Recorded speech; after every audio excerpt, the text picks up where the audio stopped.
안녕하십니까?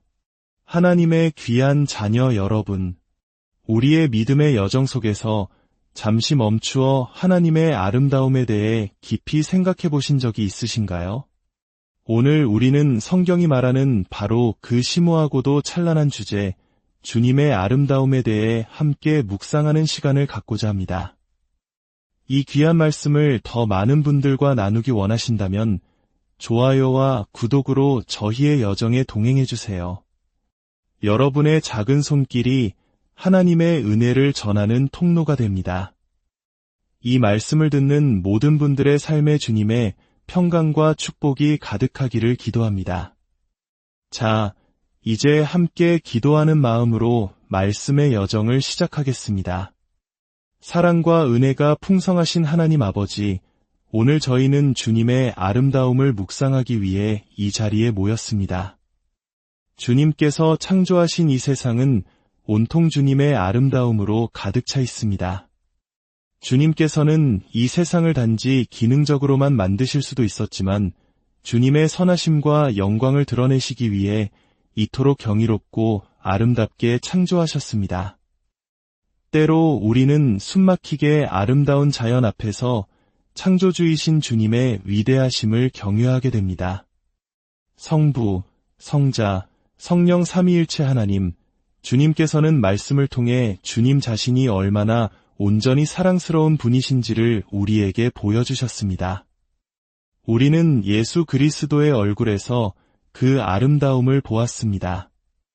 이제 주님의 말씀을 통해 주님의 성품과 본질을 더 깊이 알아가고자 하오니 성령님께서 우리의 눈을 열어주사 말씀 속에 담긴 놀라운 진리를 깨닫게 하여 주시옵소서. 이 모든 말씀 우리 주 예수 그리스도의 이름으로 기도드립니다. 아멘. 하나님의 아름다움이란 과연 무엇을 의미할까요? 이는 단순히 하나님의 여러 성품 중 하나를 뜻하는 것이 아닙니다. 이것은 요약적 속성이라고 부를 수 있습니다. 즉, 하나님의 모든 탁월하심, 그 모든 선하고 위대한 성품들이 하나로 모여 총체적으로 드러나는 모습을 아름다움이라는 한 단어로 표현하는 것입니다.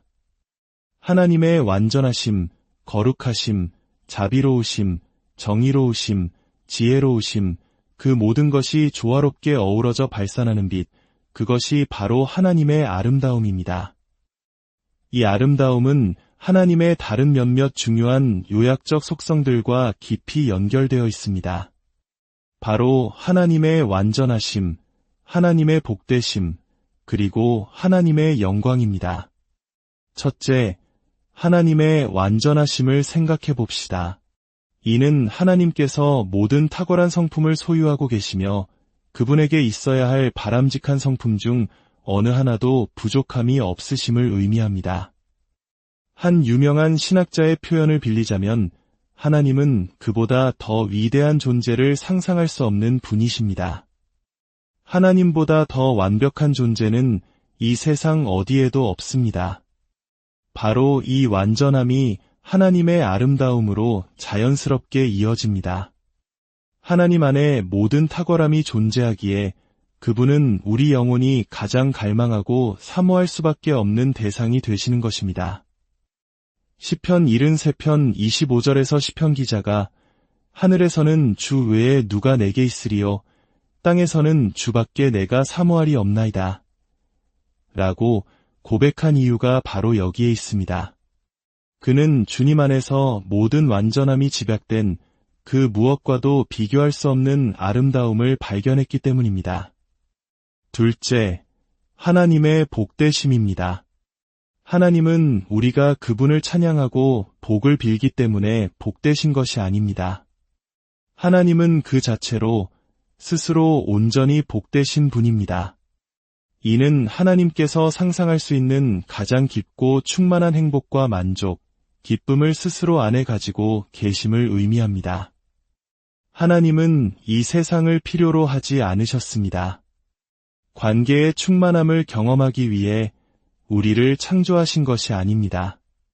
세상의 창조는 하나님의 결핍 때문이 아니라 오히려 그분의 충만함이 흘러넘쳐 그 영광을 드러내신 사건입니다. 이처럼 스스로 충만하신 기쁨의 근원이 되시는 하나님의 성품이 바로 그분의 아름다움의 또 다른 측면입니다. 셋째, 하나님의 영광입니다. 성경에서 하나님의 영광은 그분의 풍성함, 이대하심, 존귀, 도덕적 완전함 등을 나타냅니다. 그분은 본질적으로 영광스러운 분이며 그 영광은 그분의 임재 가운데 나타납니다. 우리가 예배에 나와 하나님께 영광을 돌릴 때 우리는 본래 그분께 없던 것을 드리는 것이 아닙니다. 이미 그분께 속한 영광을 인정하고 그 이름에 합당한 영광을 돌려드리는 것입니다. 이처럼 하나님의 아름다움은 그분의 완전하심, 복되심, 영광이 총체적으로 드러나는 것입니다.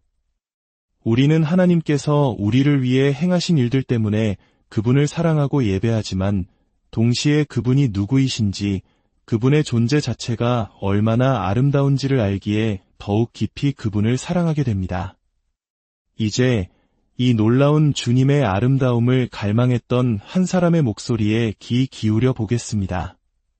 시편 27편으로 가보겠습니다. 이것은 다윗의 시입니다. 여호와는 나의 빛이요 나의 구원이시니 내가 누구를 두려워하리요. 여호와는 내 생명의 능력이시니 내가 누구를 무서워하리요. 악인들이 내 살을 먹으려고 내게로 왔으나 나의 대적들, 나의 원수들인 그들은 실족하여 넘어졌도다. 군대가 나를 대적하여 진칠지라도 내 마음이 두렵지 아니하며 전쟁이 일어나 나를 치려 할지라도 나는 여전히 태어나리로다. 내가 여호와께 바라는 한 가지 일 그것을 구하리니 곧 내가 내 평생에 여호와의 집에 살면서 여호와의 아름다움을 바라보며 그의 성전에서 사모하는 그것이라. 여호와께서 환난 날에 나를 그의 초막 속에 비밀히 지키시고 그의 장막 은밀한 곳에 나를 숨기시며 높은 바위 위에 두시리로다. 이제 내 머리가 나를 둘러싼 내 원수 위에 들리리니 내가 그의 장막에서 즐거운 제사를 드리겠고 노래하며 여호와를 찬송하리로다. 다윗의 이 고백을 보십시오. 그는 지금 악인들, 대적들, 원수들, 심지어 군대와 전쟁이라는 실질적인 위협에 둘러싸여 있습니다. 우리 민족이 겪었던 수많은 고난과 역경의 시간 속에서 혹은 오늘날 우리가 마주하는 경제적 어려움, 관계의 단절, 미래에 대한 불안감 속에서 다윗의 이 기도는 더욱 깊은 울림으로 다가옵니다. 이런 절체절명의 상황에서 다윗이 구하는 한 가지 일은 무엇이었습니까? 원수들에게서 구해달라는 것이 아니었습니다. 이 고통스러운 상황을 끝내달라는 것이 아니었습니다. 그의 유일한 소원은 내 평생에 여호와의 집에 살면서 여호와의 아름다움을 바라보는 것이었습니다. 다윗은 두려움을 이기기 위해 긍정적인 생각을 하거나 자기 암시를 하지 않았습니다. 그는 두려움의 한가운데서 하나님께로 나아갔습니다.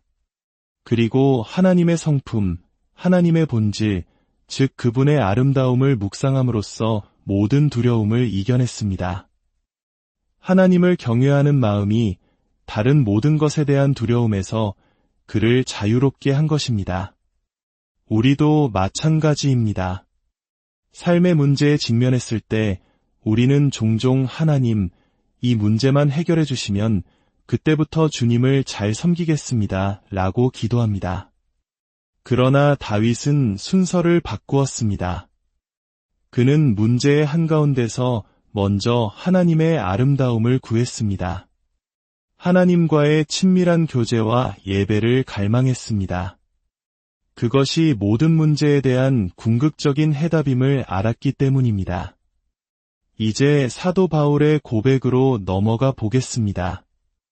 로마서 11장에서 바울은 또 다른 종류의 깊은 고뇌에 빠져 있습니다.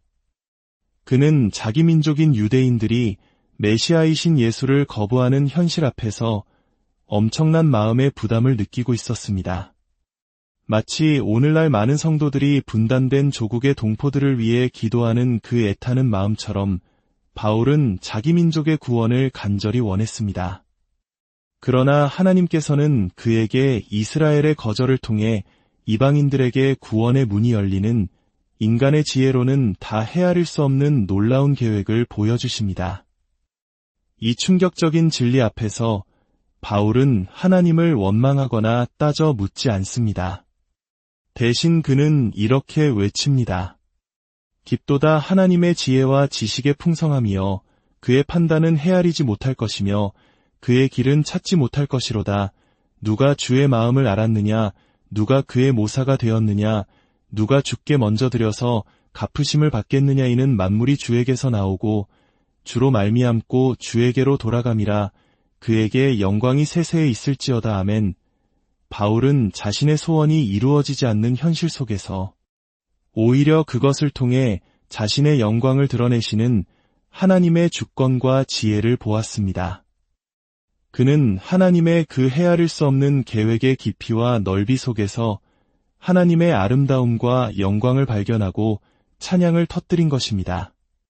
그렇다면 이 하나님의 아름다움과 영광이 가장 완벽하게, 가장 찬란하게 드러난 곳은 어디일까요? 바로 우리 주 예수 그리스도 안에서입니다. 이사야서 신세장 2절은 메시아에 대해 이렇게 예언합니다.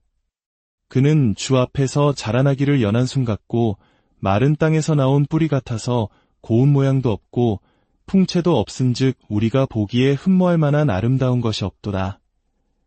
예수님은 세상 사람들이 기대하는 왕처럼 화려하거나 이염 있는 외모를 가지지 않으셨습니다. 그러나 그분의 진정한 아름다움은 다른 곳에 있었습니다. 빌립보서 2장은 그 아름다움의 본질을 이렇게 설명합니다. 그는 근본 하나님의 본체시나 하나님과 동등됨을 취할 것으로 여기지 아니하시고 오히려 자기를 비워 종의 형체를 가지사 사람들과 같이 되셨고 사람의 모양으로 나타나사 자기를 낮추시고 죽기까지 복종하셨으니 곧 십자가에 죽으심이라. 하나님의 아들이신 그분이 스스로를 낮추어 인간이 되시고 가장 비참한 십자가의 죽음까지 감당하신 그 자기 비움과 순종이야말로 우주에서 가장 아름다운 모습입니다. 요한복음 1장 14절은 증언합니다. 말씀이 육신이 되어 우리 가운데 거하심에 우리가 그의 영광을 보니 아버지의 독생자의 영광이요 은혜와 진리가 충만하더라. 제자들은 예수님의 낮아지심과 고난 속에서 바로 그 하나님의 영광과 아름다움을 보았던 것입니다. 예수님의 이복동생이었던 야고보의 고백은 이 사실을 더욱 명확하게 보여줍니다. 야고보서 2장 1절에서 그는 이렇게 말합니다. 내 형제들아 영광의 주곧 우리 주 예수 그리스도에 대한 믿음을 너희가 가졌으니 그는 함께 자란 자신의 형을 단순히 예수라고 부르지 않고 영광의 주라고 부릅니다. 그는 예수님의 삶과 고난, 죽음과 부활 속에서 하나님의 완전하심과 복되심, 그리고 영광이 집약된 궁극의 아름다움을 보았던 것입니다. 사랑하는 성도 여러분, 하나님께서는 무한히 완전하고 존귀하며 기쁨으로 충만하신 분이시지만 우리를 멸망에서 구원하시기 위해 친히 이 땅에 오셔서 고난받고 죽으심으로 그분의 영광과 아름다움을 가장 찬란하게 드러내셨습니다. 예수 그리스도의 십자가에 나타난 이 놀라운 사랑과 겸손의 아름다움이 오늘 우리를 하나님께로 이끌고 있습니다. 우리가 아름다운 예수님을 찬양할 때 그것은 그분의 외모가 아니라 우리를 위해 모든 것을 내어주신 그분의 성품과 행하심이 얼마나 아름다운지에 대한 고백입니다. 이제 말씀을 마치며 다시 한번 기도하겠습니다. 우리 주, 우리 하나님, 우리가 가장 아름다우신 주 예수라고 노래할 때 우리는 실로 우리가 무슨 말을 하는지 다 알지 못합니다. 주님은 우리의 상상이 미칠 수 있는 것보다 훨씬 더 아름다운 분이십니다. 그러나 주님께서는 성육신과 속죄, 그리고 부활을 통해 우리에게 영광의 아버지를 보여주셨습니다. 그 아름다움이 우리로 하여금 다윗처럼 고백하게 합니다. 내가 여호와께 바라는 한 가지 일, 내 평생에 여호와의 집에 살면서 여호와의 아름다움을 바라보는 그것이라. 주님께서는 우리가 장차 그분을 얼굴과 얼굴을 대하여 보게 될 것이며 그때 우리가 그분과 같이 될 것이라고 약속하셨습니다. 그날 신부가 자신의 옷이 아닌 사랑하는 신랑의 얼굴을 바라보듯 우리는 영광 그 자체가 아닌 은혜의 왕이신 주님을 바라볼 것입니다. 주님이 주시는 면류관이 아니라 못 박히신 그분의 손을 주목할 것입니다. 어린 양 예수 그리스도, 그분만이 임마누엘 땅의 모든 영광이며 모든 아름다움이 되실 것입니다. 주님의 이름으로 드리는 우리의 찬양을 받아주시옵소서. 예수 그리스도의 이름으로 기도드립니다.